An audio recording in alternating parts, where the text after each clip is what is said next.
Good morning. Hello.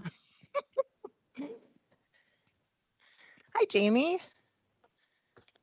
How are Morning. you? I'm okay. How was your trip? Oh, gosh. It was just so needed, overdue, wonderful, delightful. Yeah. It's interesting when you travel and you are work for a city, how you're like infrastructure, garbage removal. Huh? Yes. Other people are like, cool church. And you're like, how do they get the garbage out of there? Right. But saw the Totally. other Lake Como. Yes. It definitely messes up it changes your perspective. You're like, wait a minute here. You're like, that costs way too much money. This is super inefficient. How do you regulate that? That is fair. When we were in Costa Rica, there was like construction going on, and everywhere I'd go, I'd be like, this is not safe. I cannot believe this is happening, right? It's like Right. No, that there was lots of talk about OSHA. There was at one point we were in Lake Como and there was a lot of construction happening up on the hilltop. We're on a path and they were hauling a small steamroller on a crane over the path to the house they were working on. And I'm like, there's people on the path, and I'm like, should we be like walking under the steamroller right now? Because you could. right. It's like just perfectly fine to walk under a steamroller on a crane on the side of a mountain. Um, I hustled. I hustled, and I didn't call OSHA or anybody because I don't have international calling plan. Yes. I feel like a tattletale. They've got their own stuff. Right. Don't come to St. Paul and start complaining. Yeah, there was lots of that though, where you're just like, okay.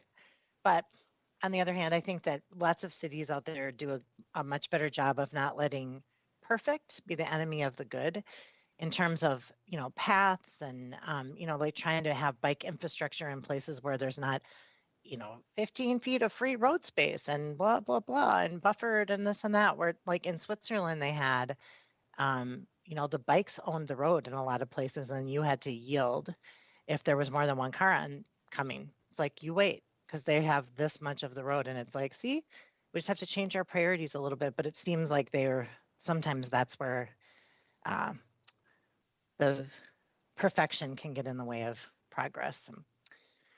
Council President, are you suggesting council study tours of those European capitals just to check? I think we really need to do more of that. Yeah.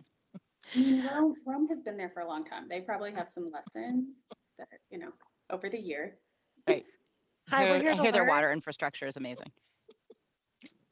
Well, I see Mr. Tolbert, Mr. Tao, Ms. Yang, Ms. Naker are on the call, as well as our primary, I think, Deputy Mayor Tincher, as well as the county manager are both on the house. So we should probably get rolling here. It is 10:03. So I will call the St. Paul City Council Org Committee to order. Thank you, folks, for tuning in this morning. We are talking about Community First Public Safety, our quarterly-ish update, and I'm going to turn things over to Holly to do a little stage, kind of setting the stage of a conversation that we're having today. We welcome County Manager Ryan O'Connor, Deputy Mayor Jamie Tincher. We have some.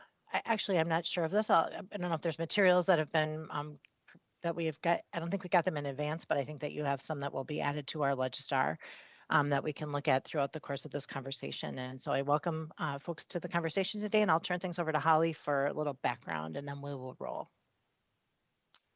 Good morning, Council President, Council members, Deputy Mayor Tincher, and County Manager O'Connor. Thank you for being here today. So as Council President Brandmoen said, we have committed to hearing about the Community First Public Safety Initiative that the city undertook in 2020 and just getting regular updates on the progress of that program. And so today is an organizational committee meeting, and last we heard from the mayor's office was in May, and so this is a timely update as we are also looking at the 2022 proposed mayor's budget. And so understanding what is included in the mayor's budget as it relates to the Community First Public Safety is also important for the council's evaluation. So we really appreciate you making the time to be here today, and looking forward to the conversation. Thank you, Holly. So welcome, Deputy Mayor. It looks like you're ready to kick things off. Great. Thank you all. I did invite County Manager O'Connor to come. So much of the work that we do in this space is looking at things through a public health, social determinants of health. So when we think about public safety, the work that we are doing is so intertwined with a lot of the partnership that we have with the county. And I know what I'll do is go through just a little bit of context and background for how we got to where we are with some of the programming that we're going to go through. I know that County Manager O'Connor has some background and some reports from the county space. And then Tara Baernock, our budget director, is here, so she can go through the budget pieces for the programs, and then we also have a dashboard that our team has been working on that we were able to work and make that go live today. So we'll release that, and so Derek is here with me today to go through that as well. So I will jump in. Through all the interconnected public health, public safety, and economic impacts and challenges of the COVID-19 pandemic, St. Paul remains committed to a comprehensive, coordinated, and data-driven approach to public safety. And Derek, we could go to the next slide. The framework shown on this slide was designed by Mayor Carter, and his administration has been working across multiple city departments and in partnership with Ramsey County, St. Paul Public Schools, nonprofits, business leaders, and community groups to operationalize this model. Utilizing this framework, we're expanding our public safety approach to go beyond responding to emergencies after they happen. We are coordinating our response efforts, aligning the work of all of our partners, and making strategic investments toward reducing the number of emergencies we endure in the first place. In our response to crime, Mayor Carter has been focused on partnering with our police officers, firefighters, and EMTs to add supports that increase the efficiency of emergency responders' time.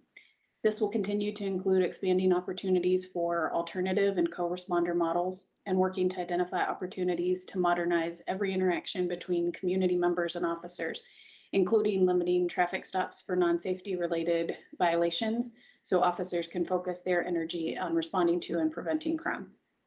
Today, we're going to be focusing on programs and targeted intervention efforts that fall more in the category of proactive investments, programs that I know we all want to see succeed in interrupting cycles of crime and violence in our community. On the next slide, one element of Mayor Carter's Community First Public Safety Framework was the convening of a commission with the ambitious goal of re-envisioning public safety in St. Paul.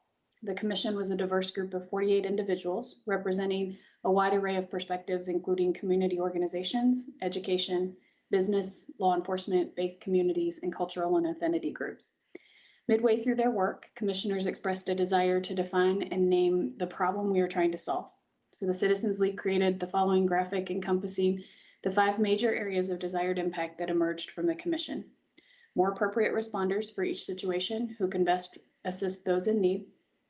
More efficient deployment of law enforcement, reserve and focus police resources where they are most needed, decriminalize behavior and response, particularly for people in communities of color, focus on prevention and community safety, improve systems, and increase accessibility. The Commission provided a set of specific recommendations toward achieving those 5 major areas of desired impact, and they also recommended the establishment of an Office of Neighborhood Safety. And before I transition to updates on our Community First Public Safety Work Group, I'm going to let County Manager O'Connor give updates from the county. Thanks, Deputy Mayor. Good morning, Council President and Council members. Good to spend a few minutes with you. Ryan O'Connor, Ramsey County Manager. And thankfully, my computer did the full-on reboot 1 minute before the meeting started, and we got it all back up and running. It was like always a good start to the day, right? But we're here and ready to roll. I don't have any additional slides to add, and but I am going to make a couple of points, and it's a little bit in front of material that will be presented to the board starting next Tuesday during a policy discussion there. The pieces we're going to discuss have at the same level here been discussed with the county board, but they're going to receive the first presentation to this effect, as I mentioned, next Tuesday, and then carrying on through the month of October into an early November policy workshop with the board that will go much deeper into the budgetary implications and plans, with the hope of some ARPA investments being made somewhere during the month of November, or being authorized during the month of November. There are 4 areas I wanted to highlight in terms of like the Venn diagram of overlap with the city's work. And we've been meeting extensively with the deputy mayor and the entire city team around alignment of our work. We participated in the Community First Public Safety Commission, as already mentioned by the deputy mayor, and have been working hard to think about both our shared roles, our individual roles, and our community's role in working to build a safer and more connected community. First, I would say from the perspective of the county, as the entity that oversees and runs the Emergency Communications Center, the county has a unique role in developing consistent protocol, as well as resources to ensure that we have responses beyond a traditional deployment model in which law enforcement is the only option. And I will say from preliminary conversations with the Board of Commissioners, they would also say responses that go beyond a co-responder model. There are circumstances in which a co-responder model is appropriate and is the correct response, but there are other times where a co-response should look different than that, and it doesn't always mean co-response or law enforcement response. And as you look at what was defined by the city as level 4 and 5 incidents, being thoughtful on how to work through that with law enforcement, with the community, with our emergency comm center professionals, there's a lot of room in that space. And so what you're going to hear more from the county in the month ahead is thinking a lot about how you have consistent protocol from the moment a call comes in to how evaluations are made about what is the appropriate dispatch response, and then how that deployment occurs out into the field. And this is a new area of work, and you cannot have it be inconsistent, and you cannot have gray area occur, because at the moment of a phone call, we all know the dire straits that can be being faced by the caller on the other end. We therefore need to ensure that appropriate staffing resources both exist within the Emergency Communications Center, the ECC, as well as thinking about what the deployable resources in the field look like that are a part of a new response model. In the areas of things that I see as the county in the full leadership role, the resources in the Emergency Comm Center, again, fits within that spot of like very much under the nexus of Ramsey County's responsibility and role in partnership with its dispatch policy committee, which represents cities throughout Ramsey County as well, including St. Paul. When it comes to deployable resources, I think there are different roles at different spots, just like the rest of our deployable resources system today. It'll involve the city at times. It involves the county in different settings. It may involve community deployed resources as we think about reimagining community first public safety. In addition to the work around dispatchable resources and the Emergency Comm Center, I want to mention the continued build out of Healing Streets is a part of the ARPA direction that the county is going. I think this is an area where, in a recent conversation with a few of you, it was clear that the understanding of where we're at in the continuum and growth and development of Healing Streets has not been fully articulated well before. And so I want to take this moment to say, you know, we built from proof of concept, working to build as we go in a sustainable levy funded approach, but we've not gotten to a full build out. What does a full build out look like? Well, a full build out should be focused on connections with law enforcement, which I want to highlight do exist now. There's been very good and strong relationships between, for example, St. Paul Police and the Healing Streets team. And I think Chief Axtell and his team would say the same if they were here right now in moments of crisis, and it's been appreciated on both ends. And I believe both parties believe that to have value. There need to be connections to community members that are a part of stopping cycles of group and gun violence. Some of those community members may work for the county, some may not.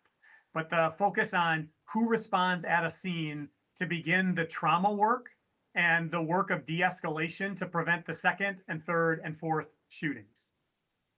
Hospital intervention programs are also a part of Healing Streets that up until now have not been deployed. That is something that we are now poised to begin to deploy. We've been working closely with regions on the final pieces of what that looks like. but it ensures the trauma and grief and ending of cycles stops from the moment a gunshot victim is in the hospital. And that is one of the clear national best practices that exists in the current model. Again, I mentioned trauma a few times. Obviously, trauma-informed strategies are a huge part of the work among everybody who's working within the Healing Streets model, from the fellows on the ground who are employed by the county on the street to the individuals entering into hospitals, all the way up and through the program. The training for much of this work has been happening in partnership with Advanced Peace. I don't know that we have ever had an opportunity to talk about this before. Advanced Peace is aligned as a nonprofit out of Richmond, California, with their Office of Neighborhood Safety.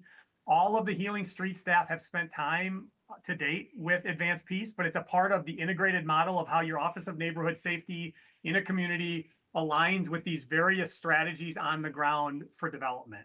And I'll end the Healing Streets part on saying, we are both building a model that is on the vanguard of violence prevention work, group and gun violence prevention work, while also learning from other places in the country that have already done this work. It's not like we're building it by feel as we go. And we're trying to learn from places that started 5 or 6 years before us to take the best and build on other pieces. I see a hand, Madam Chair, I'll stop. All right. Thank you for that. Ms. Naker, thanks for your patience. I will just say that what you just highlighted, our top line for us, was a lot of information that, at least for me, I'm hearing for the first time. So I appreciate it. And I know that there are probably going to be follow-up questions, because either this is the direction that we're supportive of moving in and we want to be moving in. And when we have conversations about our budget, understanding, this is not an on and off switch. It's a, kind of a, we create an infrastructure on one side and we reduce need on the other side, and that there is a flow between these two places. Understanding this build out and recognizing that it's a piece by piece, or I hesitate to use the word piecemeal because I think there's a negative connotation, but I don't mean it in that way. It just, it's a bunch of pieces that end up coming together that need to be fully integrated. But so I appreciate that. And I know I'm going to have more questions about the work we're doing in alignment with Advanced Peace, but Ms. Naker has a hand up. Thanks, Council President, and thanks, County Manager O'Connor. These updates, quarterly updates, are supposed to be check-ins on progress on these initiatives with which we're familiar, and because these are so important to us, we wanted to meet quarterly to find out how they're going. I'm struggling with what you just said in terms of actually getting a picture. You said Healing Streets, which I'm very interested in, because this was a core part of, I know, the mayor's strategy in terms of reducing gun violence when this entire initiative was proposed in 2019. This was, in my mind, kind of the centerpiece of getting at those folks who are victims of and also likely to participate in cycles of violence and interrupting that. You said it's not at full build out and talked about what full build out might look like. Can you be very, very specific and talk about what actually Healing Streets is doing right now? Sure. We have 4 community mediators, full-time employees who are out on the street engaging with those SPPD calls. Every time there's a gun violence incident that results in an injury in St. Paul, Healing Streets is a part of the response on the ground, on the scene that night, on site. There's a supervisor overseeing those 4 community mediators. They're also a part of the preventative work that we've been working on to work in particular, for example, with individuals who've been involved in carjackings. They've been the direct engagement with those individuals, trying to forge relationships and pathways into other supports and services for both the family and the individual as a part of their work. In many ways, that is where they are at, because when you have 5 people, that already is a more than full-time amount of work right now. We are bringing on a cohort of, I'm going to blank on the first part of the name. I'll call them community fellows. That's not exactly what the name is. I apologize. There's a name. The Advanced Peace has a name for the fellows side, which are individuals, often younger, who have at one point also either been victims of crime or have been a part of being close to it in their own lives and become kind of the first line of other engagement and resource that allows you to begin to work more proactively in these spaces.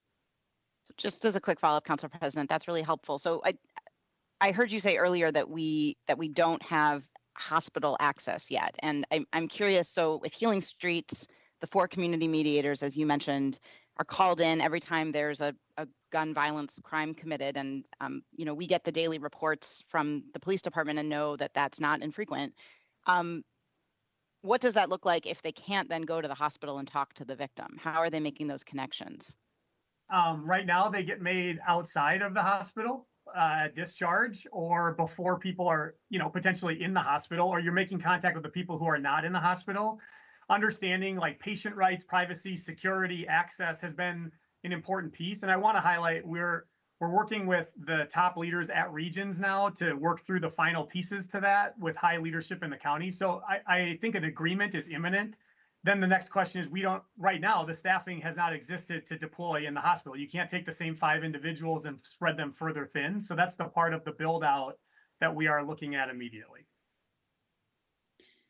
And Council President, Councilmember Naker, I would just add to County Manager O'Connor's comments that the relationship in the hospital, even our law enforcement officers struggle with access and issues around that because, you know, the hospitals are there and they have privacy concerns. So we've experienced that even when we've had individuals that, you know, I have firsthand examples of, you know, our officers trying to make connections and support folks when they're in the hospital. And it's challenging because of the legal requirements and just the setting up those relationships with the hospital so that we're doing everything right. The backside of that, though, was I know that the hospitals have struggled a bit with violence in the lobbies, violence in the waiting room, violence in the parking lots. That has less to do with privacy and HIPAA requirements around a patient in the hospital.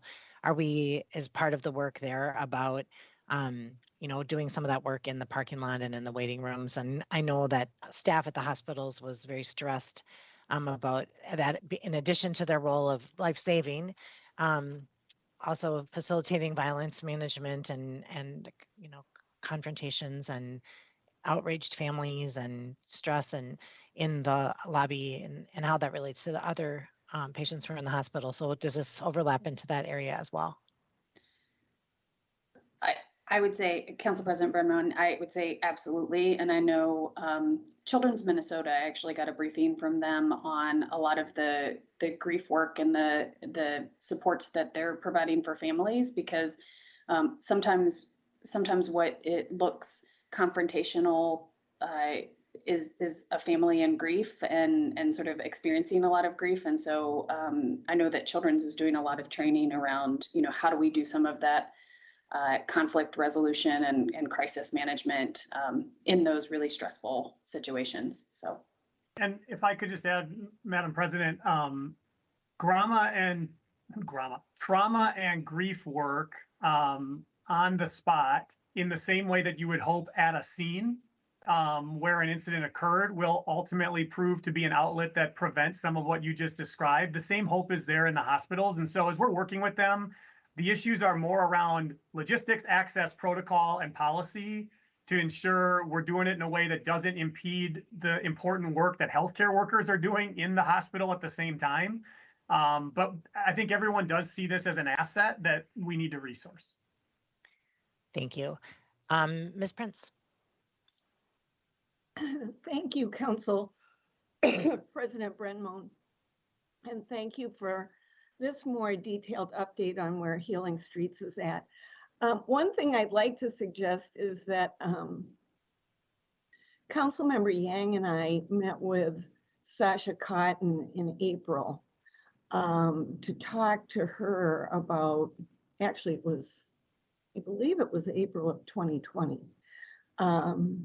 when these programs were getting going and we were anxious to get them underway because of the amount of gun violence on the east side and throughout the city. And when we talked to Sasha, of course, at that point, it was early on in COVID, so there were absolutely hospital access issues for her. But prior to that, Sasha, as the head of the GBI program in Minneapolis, had been doing hospital work throughout the time that she has been in that role. And so it seems like, and I appreciate that you mentioned this Ryan, it seems like we could be figuring out how to work with the hospitals from the way that Minneapolis is working with its hospitals. I assume it's North Memorial and Hennepin County Medical Center primarily. But being able to, get people in a room and talk about how they make this work seems like it would be a good idea. Because it is happening in other cities and hospitals have found a way to deal with it. And to Council President Brenmoen's point, I think there really is an advantage to the hospital to be able to have trained, caring victim and grief people available to their patients. The other thing I just want to say is that I appreciate understanding how long this is taking and potentially why it's taking so long. But I think that this is a good example for us to be thinking about as we seek to make significant changes in our emergency response, is that we funded these programs in the 2019 budget, and we are still in a developmental phase. And so I think the message to the public is these new response mechanisms and programs take considerable time to get into place, to fulfill their promise. And I think that for me is the big takeaway on Healing Streets, that it has the full support, the full political support of the council, the Board of Commissioners, public safety, law enforcement, everybody. And yet we are still almost at the end of the second year and the program is still in development. So I think there's some important learning from this experience. Madam President, if it's okay, Councilmember Prince, thank you for those comments. Rest assured, Ms. Cotton works very closely with Mark Campbell and Danny Givens overseeing the Healing Streets work, and they have a strong relationship, I think is a fair way to characterize it. They're quite close. And everything they are doing is a part of our learning, and in no way meant as a disrespect toward Minneapolis or any other city. Our goal is to take the learnings from Richmond and Minneapolis and Sacramento and any other community you want to name and then do better here. And so part of that is how do we learn from that, and then how do we grow in ways that hopefully then they will return and do the same thing in their communities as they go forward. On the build out piece, I appreciate the tension that you mentioned, and that's a piece that we're talking about the county board as well. There are two dynamics I just wanted to highlight that underscore your point. First, it's important that from the county's perspective, the things we build are sustainable. And so the Healing Streets model that's been built is on the levee and is ongoing. And so there is no question on the back end of it disappearing in 2 years based on trends of what's going on, or say even a pandemic that shows up and budgets were immediately challenged. It was not cut, it was not slowed. The growth might have been challenged in that moment, but the original base was there. And we worry a lot about making empty promises and not following through on the commitment. The second piece, to give an example of the build out that will be both a part of the challenge, but one we need to aggressively pursue, to change the process in the emergency comm center to have multiple responses requires a retraining of every dispatcher in a 24/7, 365 setting in which there is no downtime to take a day off and do training. And so it's both ramping up to a level that allows for more staff to support that training to occur, for it then to occur in real time. And these things just to get, that kind of puts context for those who may not be as close to it on some of what we're working on. And I do appreciate your comments. And if I could just respond, Council President Brenmoen, I serve on the Ramsey County Dispatch Board, so I am keeping current with what is going on there, and and I do want to mention, I think the city council right now may have one or two additional vacancies on the dispatch advisory board. So I would encourage my colleagues to consider service on the board because it is more important than ever. Thank you, Ms. Prince. Ms. Jalali. Thank you. I really appreciate you being here today, County Man. I'm also having trouble making words. County Ryan, Manager Connor. It's great actually to have both of you here because it sort of it very squarely highlights that we are all serving the same constituents and these resources work in tandem and in partnership. So I personally value this time very much. I am very always struck by the magnitude of the work that is being undertaken by these early stage programs and then the relative small investment that they receive. Of course, I have fought very hard for every penny of that investment. I also often find that, investment in a new program also includes, especially when you're trying to deploy it through the government or through community partners, there's a lot of managerial aspects to it. There's a lot of, to your point, making sure that we don't just copy paste what other communities are doing because there's feedback in other communities that the way that work is happening is at odds with what community members actually want. There are different contexts that make it not necessarily the same thing over here. I feel okay saying that sometimes Minneapolis is a place to learn what to do, and sometimes it's a place to learn what not to do.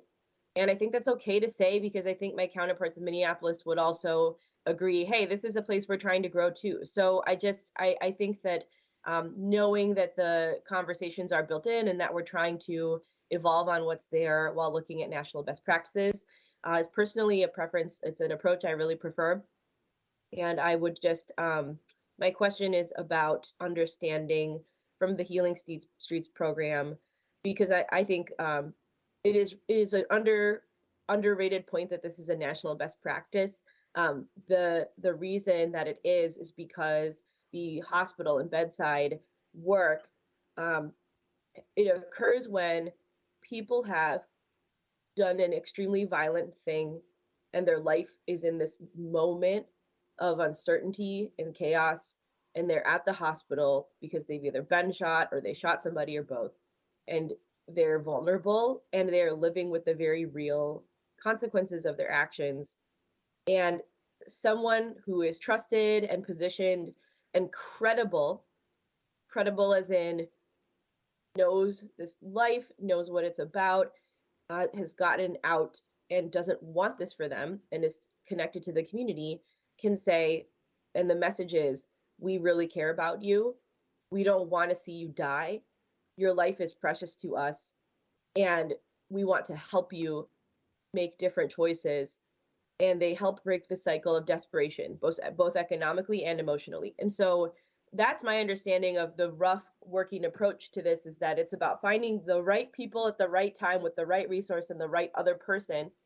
And my question is, as I know that there's issues with accessing hospitals and all these pieces to it, assuming that we're reaching folks with the people that we have, the idea of it too, as I understand it, is that we help people get somewhere else. Like, here's resources so that when you are I don't actually know the term, but discharged from the hospital, I think that's the right one.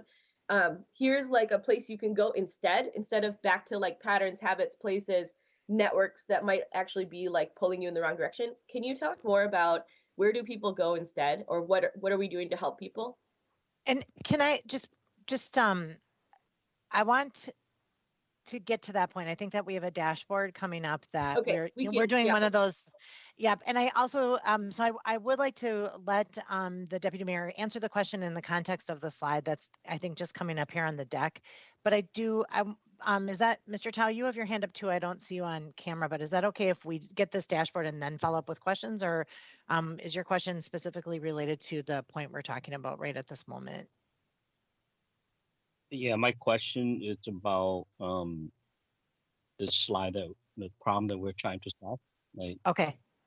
Why don't we ask your question and then go to the the dashboard from Ms. Tincher and then follow up with Mr. Lawley's question. Mr. Tao.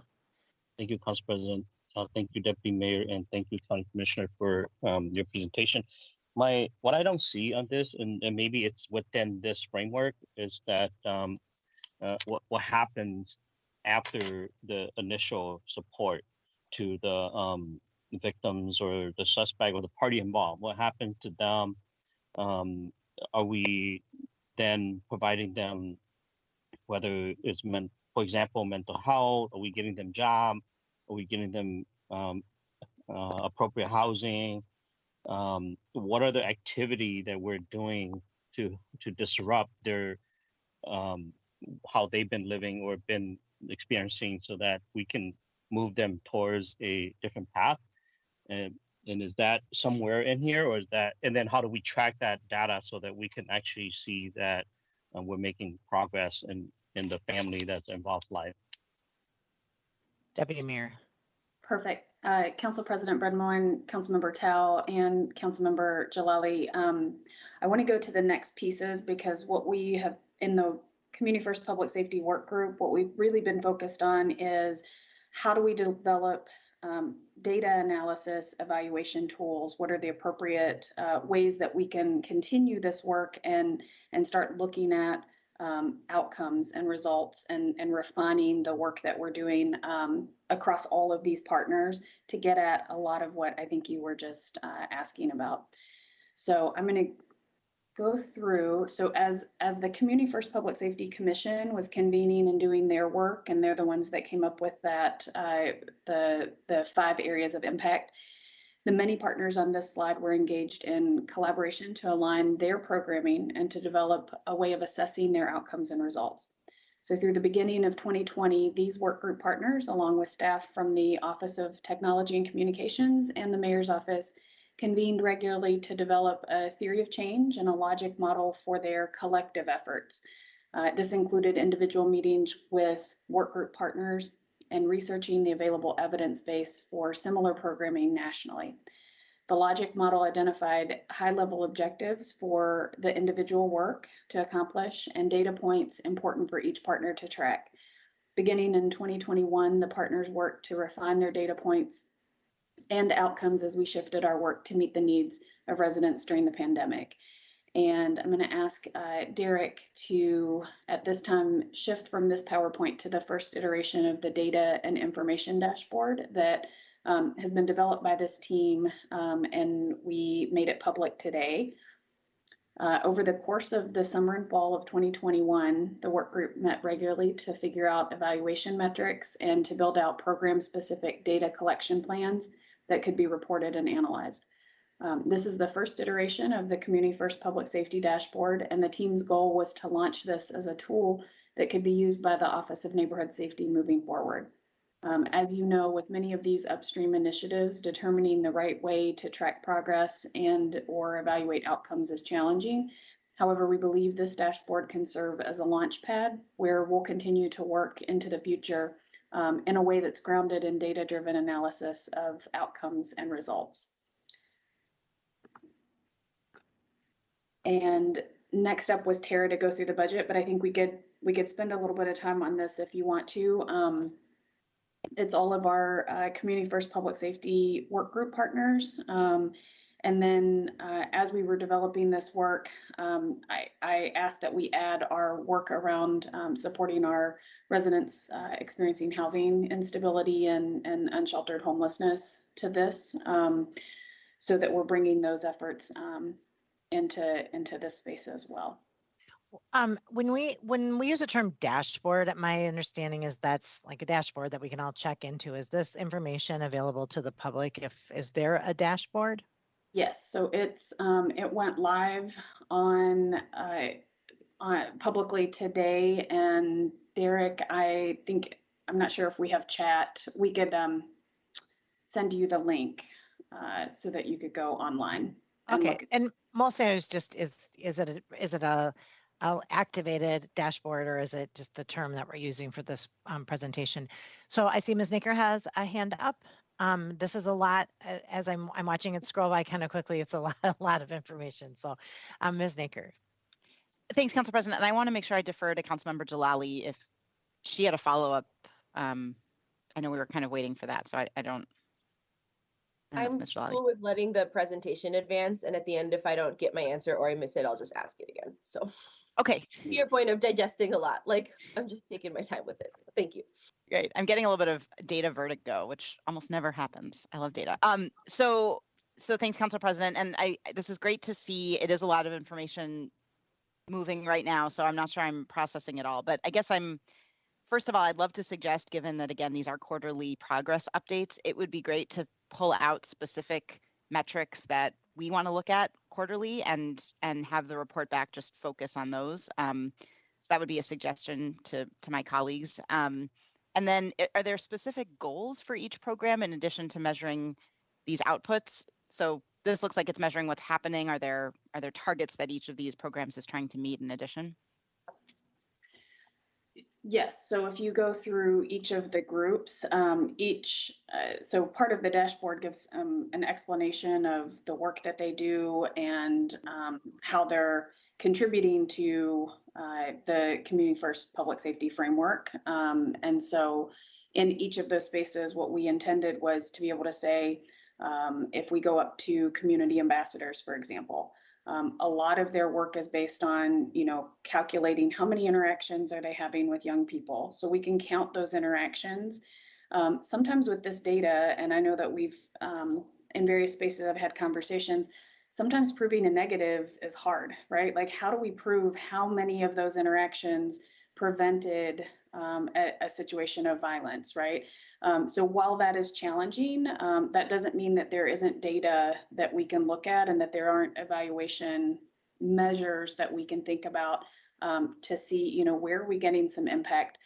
And a lot of the work that's happening in this Community First Public Safety Work Group is figuring out, who are the individuals that we can lean on in situations where there is crime and violence happening, and how can those organizations lean in and partner and align their work so that all of the tools that we have are coming to bear. And so to Councilmember Tal's question about, what happens for individuals after a situation of crime or violence, that's all of our systems coming into that space. And how do we, we say wraparound services, and we kind of say that as if it's like this thing that we can kind of take off the shelf and it's easy to do.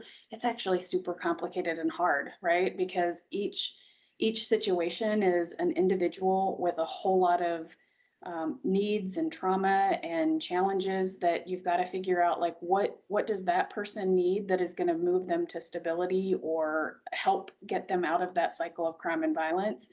And it's as unique as the individuals. And so for us to be able to figure out how we align our systems so that we are ready and able to engage with individuals in that moment. I know when we were here last time, it was right after the incident at Frogtown Community Center, and those are examples of what we're trying to do with this work, is figure out what are the tools, what are the resources we need to bring to bear, and then how do we make sure that we are communicating and aligning all of the partners so that those resources can actually be made available at the time that is going to be most impactful. And so each of these partners have different metrics and different data that they're collecting and reporting out on. And as the work changes and as we learn more things, I think this dashboard is going to be really helpful to through the Office of Neighborhood Safety, so that we can have more robust conversations about what's happening in community and what would be some resources that would be best utilized. Thanks. And we mentioned this at the top of the meeting, but this information, in addition to being an active dashboard as of today, is also will be attached to our Legistar. So if folks want to go through and look at this, I want to make sure that I spend some time looking at this, because when it was scrolling by, I noticed it said community ambassadors work at the Rice Street Parade, and that's something that has been canceled for many years now. So I know some things might need some scrutiny to make sure that we're getting an accurate report here, just based on one little data point that went by. But so this is active online, and it will be posted on our Legistar. Ms. Jalali, so I guess referring back to what Ms. Jalali said and looking to Ms. Tincher, you said you're pausing for questions. Do you have, after this, is there more of the presentation that we should be holding out for to get answers to questions, or?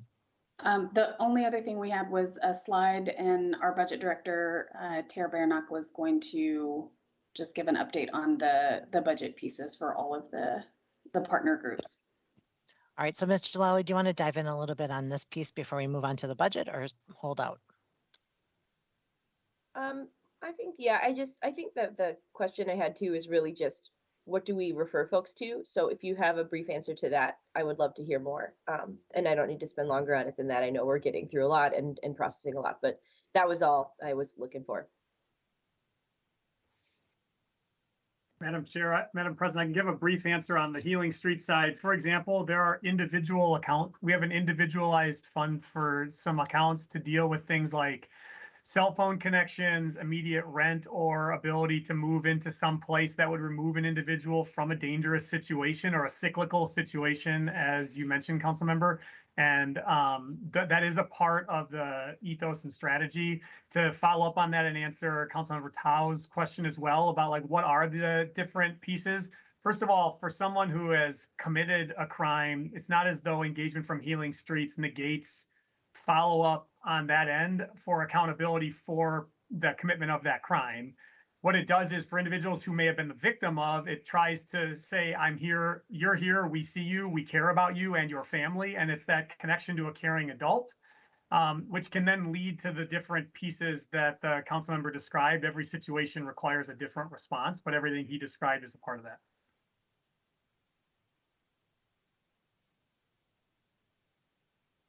And I guess following up on this is that I feel, and this is maybe some knitting together some of the things that we've heard about in this conversation, but the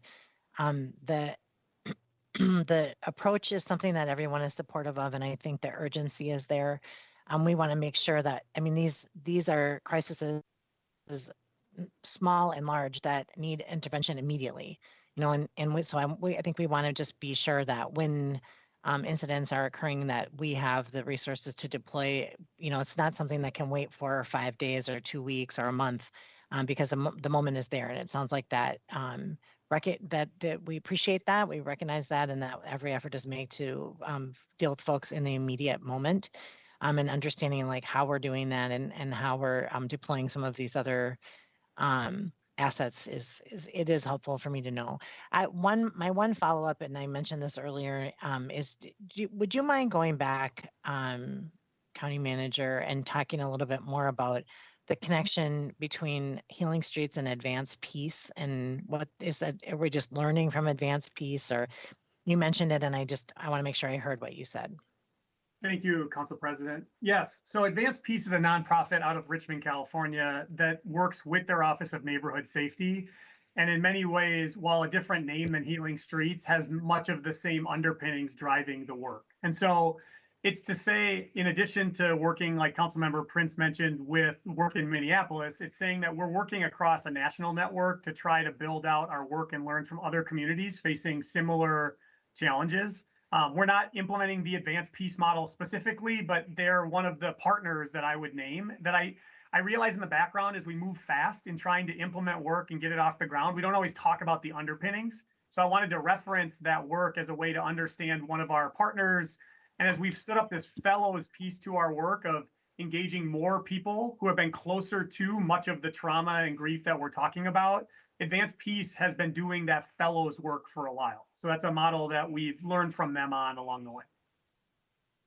All right, and that in one of the initial slides, we talked about safety by design, and I know that that's not really been the primary focus of our conversation today, but I just had an opportunity to visit a bunch of cities that I hadn't been to before, and it really is clear to me that cities that are clean, that don't have graffiti, that the litter is picked up, or it feels like there are folks out on the street, feel safer, and I think that behavior is safer.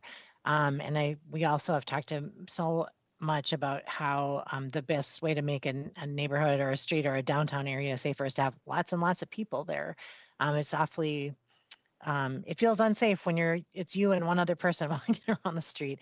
And so I'd like to just talk a little bit. I know that the Downtown Alliance has a piece on this PowerPoint that just went past, and I know that we have that item on our council agenda today, but can we talk a little bit about what we are doing to create that feeling of safety by things like design and cleanup? And I think this knits a bit into some of the conversations we've had about, I guess just overall, like, are we prioritizing that sort of the by design, the things that we can use to help keep our the physical plant around us, the city, looking clean, feeling safe? Council President Brenmoen, certainly in the space of our area action plan work, the city partnered with the Downtown Alliance, so they had where their street teams were going to be deployed was in the geographic region that they had, and with the learning that we had from just with the encampments that we had, one of our big learnings there was that if we had a geographic approach and we pulled all of our resources into that space, we could figure out what is the right strategy to, get the outcomes that we're looking for. So we took that approach coming into this summer, and we partnered with Downtown Alliance, and the city allowed an expansion of those services into the West 7th area and some other spaces to see, how we could impact exactly what you're talking about. That, if we're having challenges in a space,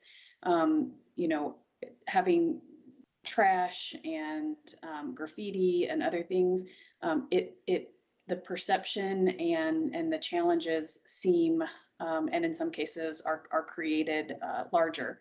And so part of that strategy to reduce crime and violence and some things that we were seeing in specific geographies, a big piece of that was how do we bring our partners in alignment around maintaining those spaces in an optimal way. And so we've learned a lot from that. And the theory is, how do we take that geographic approach to additional spaces? And I know Rice and Sherburne and some other places are in partnership with the police department. We're looking at, how do we expand that throughout the city, because we feel like that was one of our police officers. I was on a call. They said that was our secret sauce to what we saw in downtown, was that all of the partners collaborated and aligned, and we were very focused on how to make those spaces, how to improve those spaces.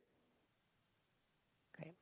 And I just think it's important, like when you get off a metro or get off transit or pull out of your parking ramp, and if there's urine, litter, graffiti, you do get I think it's like the kind of a chicken and egg thing. It's like if there's not folks here and that's the feeling, then folks won't come here. And if there's folks here, those types of things are less likely to happen. So Ms. Naker. Thanks, Council President. I just want to echo your points and your praise for the Downtown Alliance. And I think, Deputy Mayor, I also wanted to agree with you that it is really difficult sometimes to show correlation between the tactics we're using and the outcomes that we're seeing. But I do think it's noteworthy that crime downtown is down 10% from the 5-year average, and I think at least 20% is what the slide said from last year. And I do think that is in large part due to the work that the Downtown Alliance and specifically the street team is doing. I actually think it's really notable that quality of life crimes are down dramatically, and those are, I think, the kind of crime that's often encouraged when it looks like there isn't anybody around who cares about the area or anybody paying attention. So I wonder if we can use examples like the Downtown Alliance and also like the community ambassadors. I thought that data point about number of interventions that involved a gun or a knife that were prevented, that's impressive data. And while you can't necessarily say how that would have ended if the community ambassadors weren't there, you feel really confident that they made a big difference there. So as many of those kinds of data points that we can pull out, I think help justify, and I know we're about to get to the budget, but further investments in these programs. Council President, Councilmember Naker, I would just double down on that when I think about the secret sauce, it was the collaboration. So, on those weekly calls, which you participated in, we had our SPPD, we had Public Works, we had Downtown Alliance, community ambassadors. The piece that was unique about what we did was that we all were regularly in communication about the strategies we were each going to deploy. And so it wasn't we're going to just throw an effort here or throw an effort there. It was the coordination of the tools that we had available working together in unison so that it was so that law enforcement could focus on what they needed to focus on and deploy resources in the most efficient way, because they were depending on the street team and the community ambassadors at the right moment to be in those spaces. So being able to move those resources and deploy them in the right ways is really what I believe was successful about that effort. Thank you. Madam President, I just want to say thank you for the time. I have to leave to head to my next piece. The last thing I just want to leave everybody with is hopefully a feeling of connection to St. Paul, but also all our other cities as well. I do not view this as only St. Paul as a part of a county conversation, and I want to highlight that. And we'll continue to work together across a range of responses. I loved your comment on the environmental factors. I think they're absolutely a part. There's the actual deployment of law enforcement resources as a part of this conversation. And then the public health preventative factors is this third piece that we've been really trying to build up. My biggest ask would be that we stay the course. Public health, solving lead pipes and water doesn't take a day, and neither does this. But over the long term, we believe we can truly impact people's lives in a positive way. So thanks again for the time. It's greatly appreciated. Thank you, Ryan, and thanks for your leadership at the county. We've noticed a big shift in the time that you've been at the helm, and we do appreciate, and I want to acknowledge that publicly, that the work is, the hard work is paying off and noted and appreciated. So thank you for your time as well. Mr. Tao. Thank you, Council President. Listening to this is probably one of the most detailed debrief that we've got from Deputy Mayor and the county on this, and so I appreciate their leadership on this. I think that as a council member, we hear a lot from our constituents about public safety and the problem that they want to solve immediately, and sometimes that public safety is not an issue to a certain individual unless it happens on their block or them personally. And so people engage public safety at different levels and different places. And I want to acknowledge that. At the same time, I also acknowledge that listening to this report, this strategy, these ideas that we put forth, I feel very hopeful that we continue this path. At the same time, we continue to work with our law enforcement officer, peace officer, to also provide them the resources they need so that we work in conjunction with each other. I feel that if we can live out the value and live out these ideas and the strategy we put forth here, St. Paul could be a very different place in the next 6 months or year or so, more peaceful, more prosperous. And that goes a long way in helping our city grow, prosper, and bring business and folks into St. Paul. So I'm hopeful from this conversation today. Thank you, Mr. Tao. Other comments before we move on to the budget part of this conversation? All right, it looks like we'll shift gears now and hear from Ms. Bernack. Thank you, Council President and Council members, for the opportunity to present the Mayor's proposed 2022 Community First Public Safety Budget.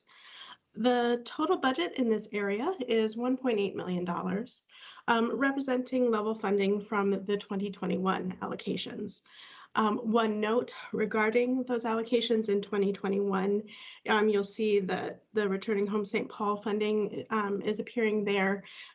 This item's amount in 2021 reflects an anticipated reserve carry forward of unspent balances from 2020. The 2020 allocation was one time, so there was no additional funding added in 2021, nor is there additional funding added in the 2022 recommendation. Now I will go to each of the individual items. The first program is Awakenings. Awakenings funding is level from 2021. 2021 was the first year this item was funded.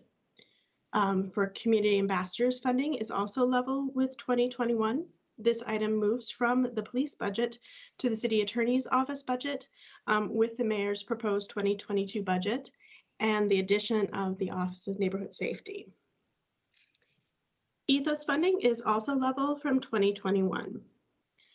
Healing Streets is at $300,000 in the 2022 proposed budget, which reflects the adding back of $150,000, which was removed from the budget in 2021 as a one-time budget strategy. The 2021 amount on this slide reflects anticipated reserve carry forward of unspent balances from 2020. Rec Check and Right Track also reflect level funding from 2021. And with that, I'll turn it back to the Deputy Mayor, or unless there are questions on the specifics of the budget. I have a quick question on the right track. Mr. Tao. Thank you, Council President. Tara, how many jobs does that equal to in the 244,000? I don't have that information as part of the budget updates that we received from folks. I certainly can get that and get back to you. Thank you, I appreciate that. Ms. Dinker. Thanks, Council President. I think I have one question for Ms. Bernack and then one policy question for Deputy Mayor Tincher. So Ms. Bernack, just in terms of making sure, I want to make sure I understand what you said about returning home St. Paul. So the program is continuing in 2022, but the carry forward from 2020 allows that to happen without a new allocation? Council President Bremo and Councilmember Naker, just a clarification, I think you may have said 2022 when you meant 2021. Yes, the program continues in 2021 without a new allocation. There is not an allocation in 2022. The funds that are being spent in 2021 are leftover unspent funds from 2020. So we are not going to have a returning home program in 2022? Council Member Naker, that there aren't additional funds included in the 22 proposed budget. Okay, so this is kind of a policy question shift, I think, to the Deputy Mayor, Council President, if that's okay. Yep. So for returning home St. Paul, I guess I'm wondering, why are we not continuing that program? And then for the other ones, again, especially where we're seeing success, I'm curious about, do these level funding staying the same mean that the program is going to continue to serve the same number of people, do the same activities? We often talk about how our costs increase year over year just with staffing. And so I'm just wondering, what does this level funding mean in terms of our ability to do programming? And are we going to be able to expand these programs as we were just discussing, the ones that are successful with this level of funding? Council President Brennan, Council Member Naker, Derek, if we could go back to the dashboard, this is one of the reasons that we wanted to provide the dashboard. So with returning home St. Paul, I would need to go back through, but I know that part of that program is rental application fees, and you can look through, some of the challenges of this program. We have members of our community who are trying to get into rental situations, and as you can see here, we have data that they're inquiring with 20 landlords, 22 landlords, 25 landlords. Those are fees that they have to pay every time that they do applications. So part of this program is paying application fees so that we're helping people get into housing. And then there's a fund that is used basically as a backstop for security deposits. So I would need to go back to our Office of Financial Empowerment and get some details around that. But one of the reasons we wanted to provide the dashboard is so that we can have a space where we are ongoing reporting on what's happening with these efforts that are going to be important to helping members of our community. Right, and that, just as a quick follow-up, Council President, that makes perfect sense to me. It's just, as I look at this data, it seemed to me like the problem is really clear from the number of inquiries to landlords, and that I think is why the program was created and is necessary. So it didn't stand out to me from this that we would be ending the program. So I would love more information on that. And then just can you speak to, I know the community ambassadors, for example, are always talking about how they could launch another team in a whole nother area and have the same great results that they have with another team and more investment. So is there any discussion of expanding any of these programs in the next year? So I would need to follow up with the community ambassadors, but yes, I mean, I think that wherever we can expand and it makes sense to expand, we should be doing that. Great. Council President, Councilmember Naker, one of the things that we also want to be thinking about is, as we launch the Office of Neighborhood Safety, we do want to have as a part of that office ongoing continued community engagement around these efforts. And so I also know that there's a piece that we want to be thoughtful about a community advisory board and the staffing through the Office of Neighborhood Safety, where we have a continual check-in with members of the community about the efforts that we need to be growing and expanding or creating in this space. So. Great. Ms. Prince. Yes, thanks, Council President Brenmoen. And I just want to say that I share Councilmember Naker's concern about returning home St. Paul. I think it is so fundamental to what we were trying to do with the tenant protection ordinances, that we are really trying to create second chances. And in that OFB, I mean, I know it's a very busy department with a small staff, but it does seem to me, in that we are not rolling out tenant protections this year, that we have an opportunity. I would hope that our housing staff in that office would have an opportunity to continue to operate this program. So I guess I was confused by what Ms. Baranock said. Is the unspent funds are going back into the general fund? Is that what you're saying, and are not available for the continued operation of this program? Council President, Councilmember Prince, the amounts that were saved in 2020 are being carried forward for these purposes to continue the work in 2021.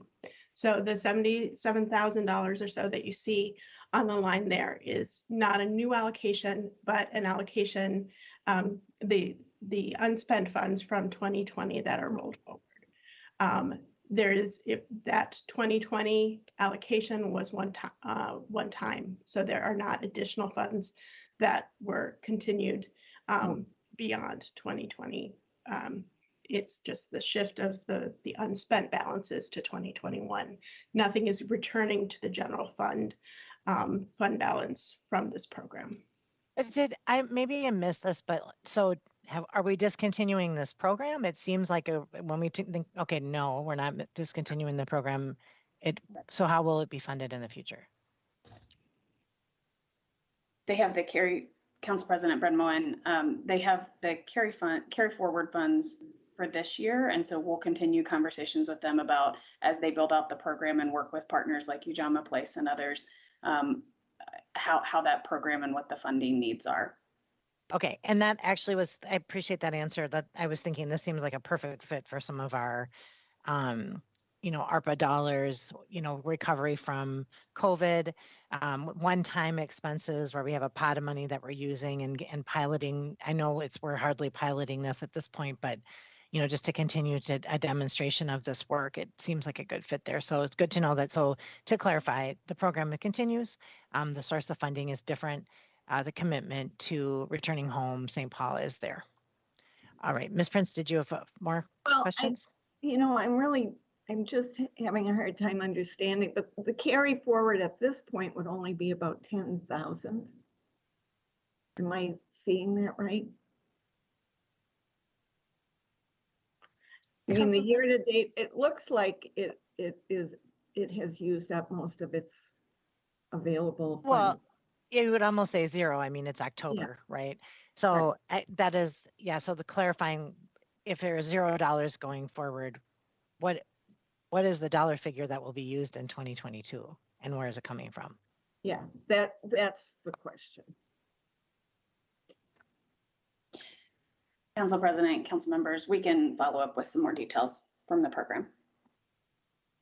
Okay, so we'll get follow up on that. I think that, like, and especially I appreciated Ms. Prince's comments about the connection of this program to the tenants protections that are not rolling out, and wanting to make sure that people, there were not barriers to people getting housing based on a past record. So I think this is one of those things where we're like, well, let's put our energy here, given that we have to pull back on this piece of our program. So a follow up on that would be appreciated.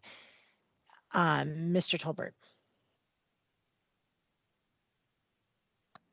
Thank you. Just a few questions, just in a maybe in more global sense regarding the mayor's proposal for the Office of Neighborhood Safety with Community First Public Safety. My understanding is the mayor's budget proposal has moving the community ambassadors from the police department to under the Office of Neighborhood Safety. Would these other programs stay with Parks or City Attorney's Office, or is the mayor's proposal to move them all under the Office of Neighborhood Safety? Council President. Oh, go ahead. Council President, Councilmember Tolbert, the community ambassadors moving that under Office of Neighborhood Safety really is more about just facilitating the contract and the administration of that contract. But Right Track should, from an operational standpoint, should stay where it's at.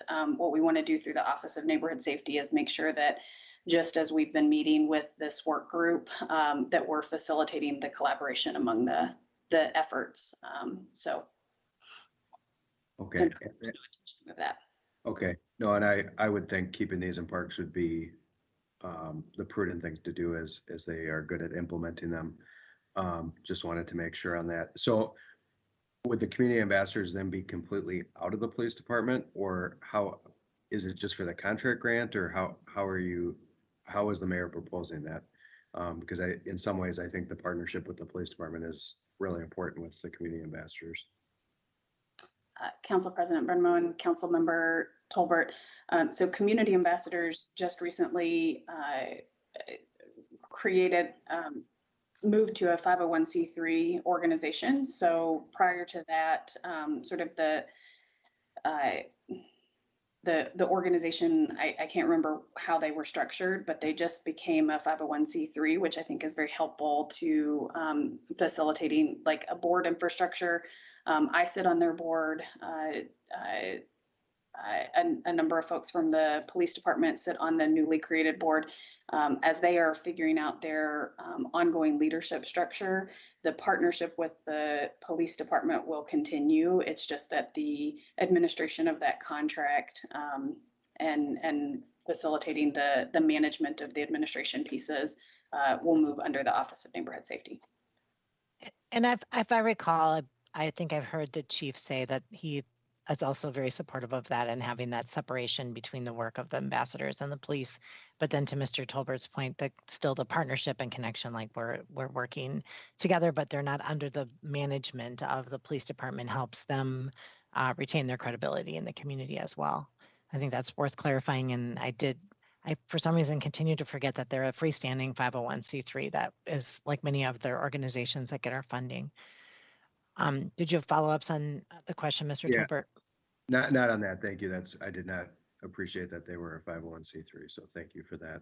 And then the Office of Community or Office of Neighborhood Safety that is being proposed, we're obviously hiring the person right now. I've seen that the main person, but the proposal would also hire 4 staff.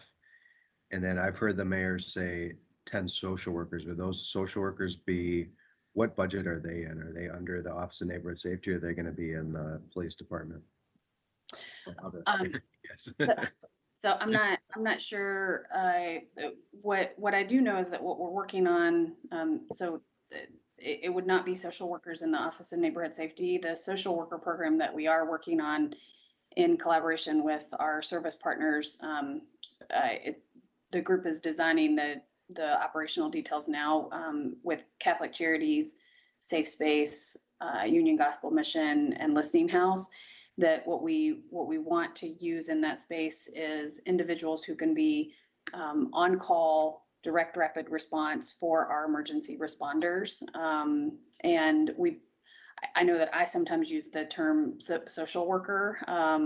We don't believe that those individuals need to be licensed social workers and have that level of credentials. But what we are working to do is have teams that are available to our emergency responders that can be deployed at that moment, who can help us get people who are in crisis and vulnerable and in need of services, that we can get that direct connection into that ecosystem of supports and be a resource to our emergency responders in times of crisis. Okay. Thank you.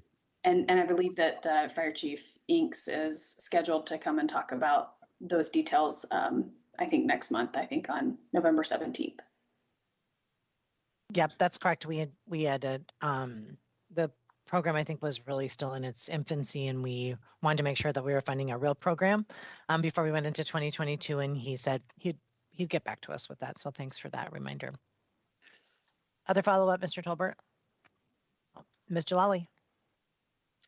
Thanks. It's been my understanding this entire time the community ambassadors are a Parks Department program. They are not with SPPD. It's not in their budget. They're a 501c3. They have been for a couple of years. And Parks was kind of holding the city funding. And then the Parks Department employees do a lot of the work and are the ones who took me around on the Midway beat. So could I just get a clarification on that? A confirmation on that? Council President Bredmo and Councilmember Jalali. So the funding for community ambassadors allocated through the city always went through the police department. So that contract was always administered, and the approvals always went through the police department. So that was the funding piece. I think what you're referring to is that many of our youth workers that are employed in St. Paul Parks and Rec, they are community ambassadors. So I think that might be where the confusion is that they, in their day job, they are employed youth workers, and then they bring those relationships and those skill sets and that expertise into their role when they sort of punch the clock as a community ambassador. Did that answer that? I'm not saying this out of disrespect. I'm just literally trying to get to I don't think that's actually the case, or it is just very different from what has been told to me for multiple budget cycles. So I just would like to get that clarification offline, or just maybe it's just the way we're phrasing things or something. But and from a place of, having the organization itself, Joel Franklin said they do not want that association with SPPD in a built-in way like that because of the sensitivity of the work. And it's clear to have a partnership that makes sense, but the actual pass-through and funding structure was moved to Parks at least a couple of budget cycles ago, and it was presented that way based on requests from the organization. So if I just am misunderstanding, I'm really sorry, but it's just important to me to get that clear. That was just something that was explained really differently, and I apologize if I'm misunderstanding. So maybe I can just get some follow-up from you on that, but that's actually just a piece that feels different to me. Let's get follow-up on that. And also, I think it's just important to say that that going forward, the funding will be put through Office of Neighborhood Safety at any rate. So I think that's the direction we're all very supportive of, and understanding that where the dotted lines go from in the past is good to get that follow up. And then I just want to speak in support of moving this contract, if you will, into the Office of Neighborhood Safety. It feels like the most appropriate place. A lot of times I think it's just accounting. I mean, there's not a management line when it, in terms of when you're, I'm thinking about the Ethos program and the money that we allocated for the mediation or dispute resolution center. The Ethos and the city attorney's office is not managing the dispute resolution center, but they are managing the contract.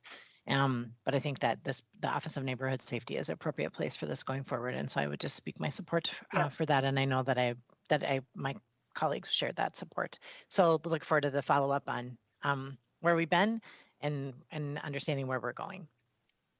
And yeah, I think to build on that point, and I really appreciate that, Council President Brenmoen, because I would strongly support that too. And I think it kind of points to the entire point of having an Office of Neighborhood Safety is that community safety work really impacts people across a lot of different departments, but also it needs a centralized place. And so I am just understanding of the fact that a lot of these will be very clearly held and funded through that new office's budget, and there will be so much close coordination across different other departments that are just already positioned to do the work. And so I think what we've needed this whole time is we need coordinators. We need someone who is the harbor master of this. And that is kind of a weird, awkward, dated term, but it's just the phrase in my head is just who is sort of able to come and present in a central way and be able to lay it all out very clearly and draw the connections and keep it all in one place. So just wanted to make more of a comment that I am just very eager to get to that place because I've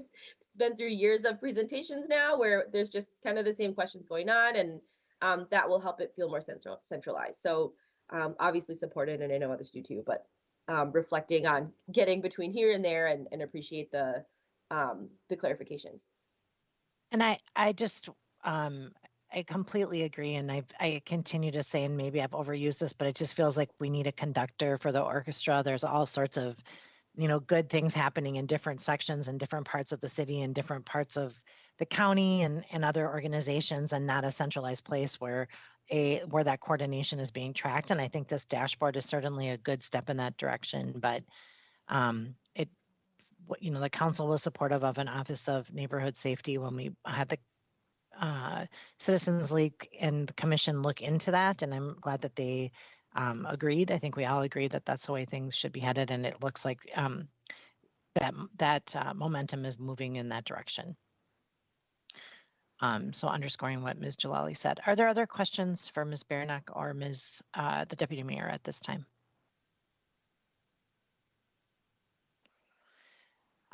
So according to our quarterly mindset, we having the dashboard as an ongoing living tool for our community to engage with, and for staff and council offices to look at as well, I think will help us. But we would we'll get on the schedule a check-in in December to continue our regular check-ins. And I believe Ms. Naker earlier pointed out that it would be helpful to understand the quarterly update in addition to the larger context, so that we can see where we're moving things forward, and what things still need a little bit of a shove as we're looking at things on an every 3 month type of basis. And I just really, I've said this a little bit earlier, but I do think when we talk about community first public safety and changing our approach to public safety and going upstream, dealing with generational and systemic problems that need to be addressed head on, that it is not an off and on switch. And it is complicated to talk about all of the bits and parts that are coming together to create a different system in our city. And I also feel like as we're doing this, that it is perfectly appropriate for us to want to make sure that the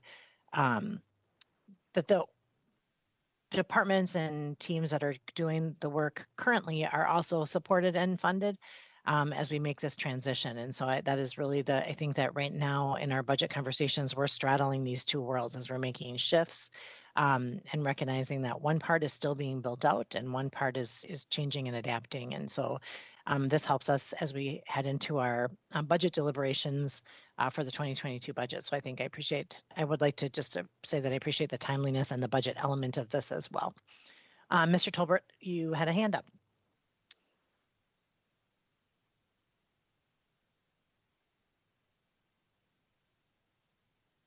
All right, I think I lost temporarily Mr. Tolbert. Does anyone else have comments before? Oh.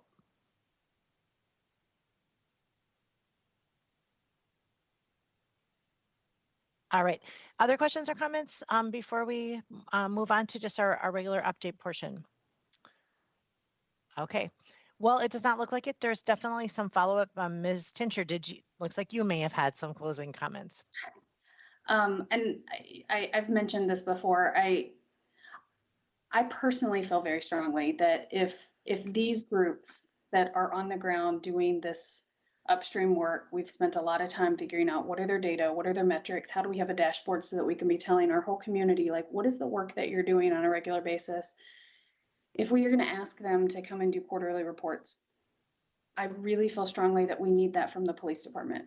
If Chief Axtell can come here on a quarterly basis and give a very detailed report about catalytic converter thefts and who's working on that and what is the strategy and what is being done and how many hours are being spent, how many are being taken care of, what's going on with crime and theft and violence and how many guns are on our streets and, you know, who's on top of that and how many investigations are happening. I really feel like that is an important request. And I think that being able to see that level of data from the police department is going to help these organizations come in and support that work in a much stronger way. And what I've found, as certainly through the unsheltered work and through the response teams that we're trying to do, that area action planning, the more information that I had about where the pressures were, how they were responding to situations, it allowed all of us to come in and support decreasing the things we don't want to see, because we kind of had a better window into exactly what was going on and where the gaps were. And I will say, in no way does Mayor Carter feel like we need to not be investing in our police department and our fire department and our EMTs. We just, as the world is changing, we have so many challenges in the mental health space, in housing stability, that are contributing to these challenges. And when I hear Chief Axtell and others say, you know, that we expect our police officers to be social workers, we absolutely don't. I don't expect them to do that. I expect them to do what they're trained to do at the academy and to de-escalate. And our police officers do that exceptionally. But they need us to be funding all of these other efforts. And in order for these efforts to be successful, we need them to be really clear with us about data and analysis and the work that they're doing. Well, Deputy Mayor Tincher, I fully agree. And this, the council requested an update on Community First Public Safety. This is what you presented to us. So I think I could speak for all of my colleagues when I say I would have expected that the chief would be here with the very data you're talking about. So if you need the council to make that specific invitation, we can do that. But that is an expectation that I would have. I want to understand where we're at, where the challenges, what are the things that are emerging, where do they need support, as part of a conversation about Community First Public Safety, not as a separate conversation. So how we get these two things to happen at the same time, I guess, is whatever we can do to help that out, but that would have been my expectation today. And we, without having information ahead of time, we didn't know who was going to be here and who wasn't going to be here. So yes, I agree 100%. And again, it helps us with our budget conversations. So whatever we can do to support that. But that, and I guess just completely speaking for myself, that would be my expectation, that they would have been here today. That's all part of the same conversation. It's a big net. Ms. Prince. Thank you, Council President Brenmone. I could not agree more with your point, and also with Ms. Tincher. I think that's really appropriate, because one of the things that concerns me in the discussion today is a feeling like there are silos, that there's the Community First Public Safety silo, and then there's the police and county attorney and law enforcement kind of silo. And nothing could be less productive in my mind than that these two groups either view themselves separately or or would not be able to collaborate on a joint quarterly presentation. So I think it's a great idea, and I really want to say silos in this area are completely unconstructive. Great. So on the follow-up on that, please let us know what we can do to help coordinate that conversation to occur simultaneously, because I agree, getting a standalone police report is not helpful when we're not talking about the other work that's happening. So I appreciate the comment and the feedback here very much. Anything else before we quickly shift gears to updates? All right.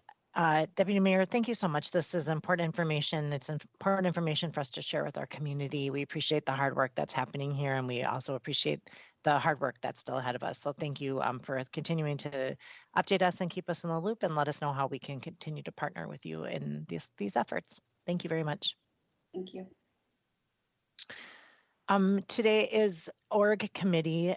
So I just want a quick look to my colleagues if there's any committee, commission, board report updates that we want to make. I heard Ms. Prince put out a cry for help with Ramsey County Dispatch, and I'm going to step up to that request and offer my self as tribute to that, and look for another colleague to join us as well. I think one of the challenges with that appointment in the past was that it's Ramsey County and not St. Paul, so it required kind of driving all around to the different municipalities. And now because of online meetings, I think it's become much more simple, and it's Thursday morning quarterly. So if any colleagues that are still on this call would be willing, we make up the vast majority of the work of dispatch as 56% of Ramsey County in population and the inner city. So I think it's important that we are represented there. So Ms. Prince. And if I could second that, Council President Brenmoen, we actually this summer had we cycled through Mounds View. So we did have an in-person meeting in Mounds View, which is about the furthest point away. I am really pushing for us to continue to have online meetings because I think they work well for this use. I also want to mention that I really appreciate your point about the city making up the largest part of the ECC's work. And while I know that at the staff level, the discussion is going on about retraining and different ways of responding to emergency calls, that has not, to my knowledge, if I was not paying attention at some point in a meeting, has not risen to the board level. And that's another reason that I think it is really important. And I'm really delighted that you as council president will be joining the discussion, because I think that it's time that we kind of raise our profile within that group. And you know, Council Member Bostrom, having been a police officer, was very effective, I think, in this role. But now that we're talking about alternative responses and all the ways in which our city is looking at public safety, I think it's a really great time for the council to be well represented on that board. So thank you for stepping up. And at one point, I thought we had 3. We do. We need another person Okay. to join us. And so I'll second your plea for a third. This is a mayoral appointment, but I think if we volunteer ourselves, we can get that through. And I think actually, Ms. Prince, you're not official anymore either. So we need to update this. So we'll, I'll track down the back end of that, but, and I know Ms. Maloney is already on it. So, other updates on boards and commissions?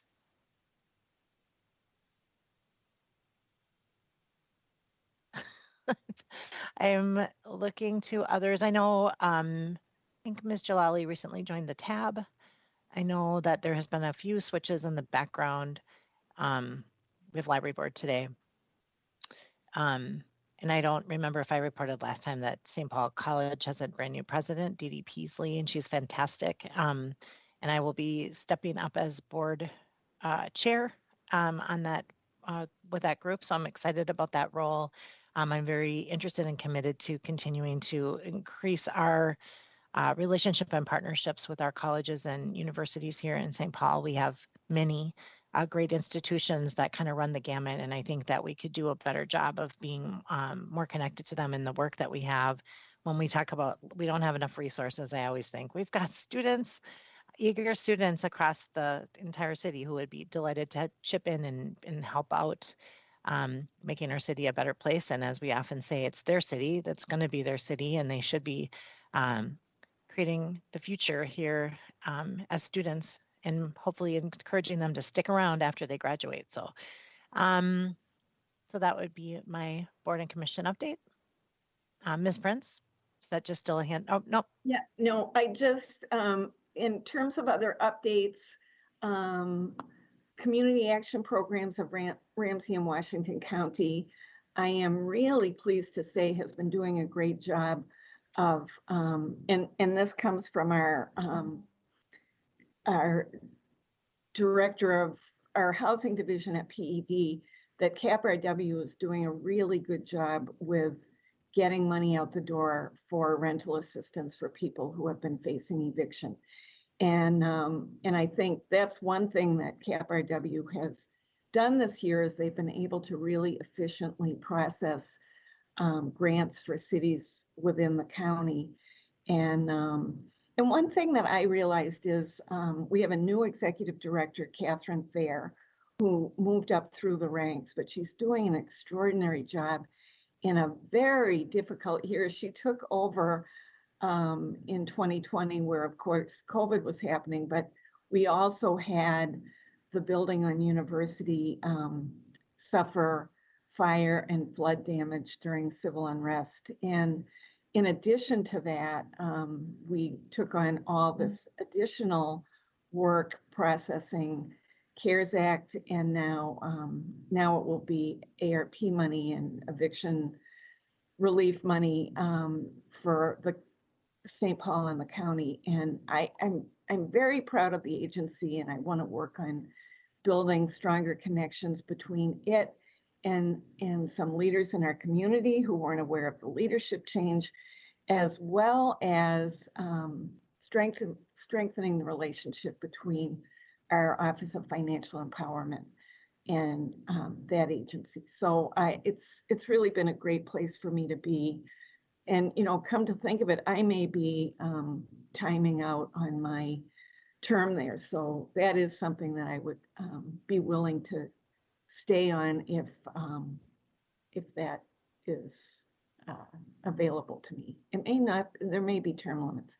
The other thing I want to mention that the gold line is moving rapidly. I have a meeting on Thursday, our regular quarterly meeting on that, but I am really grateful that the mayor's budget includes CIB funding for those portions of sidewalk improvements and lighting improvements that were the city's responsibility, but kind of fell out of the ability of the city to fund as it was planning to. And so it languished a bit as an application, and now it's back in, and I am very hopeful that my colleagues here will be able to support that in the final budget.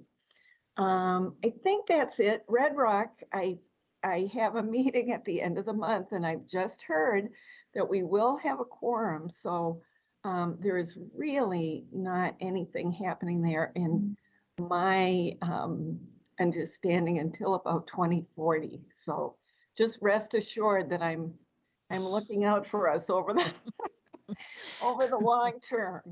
But that's it for now. I have some other groups that I'm on, but these are kind of the highlights.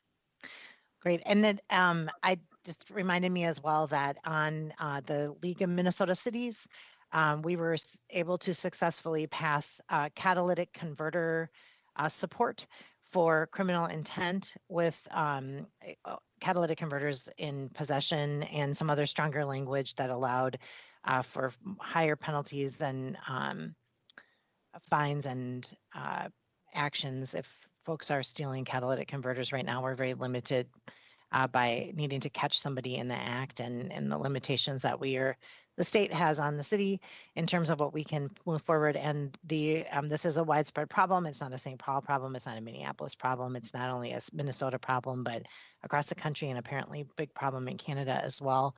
And the League of Minnesota Cities Board of Directors is poised to vote on that as part of the legislative policy platform. And that is really due to the work of this council and our prioritization of this issue and initiative. And so even just having our own ordinance that is somewhat helpful, but not helpful enough, helps lay the groundwork for why we need more from the state. So I think we've definitely helped move that forward. And I will report back when the board makes its final vote. And that means that we have more horsepower at the legislature in terms of getting this passed next year. So other updates from boards or commissions? Okay, it looks like there's not. If everyone's cameras are off today, so it feels kind of, I'm looking. But we will be reconvening, I believe, at 2 for library board, and then again at 3:30 for our council meeting. So it's a big day, and it's wonderful to see everybody. We will be in adjournment. Thanks.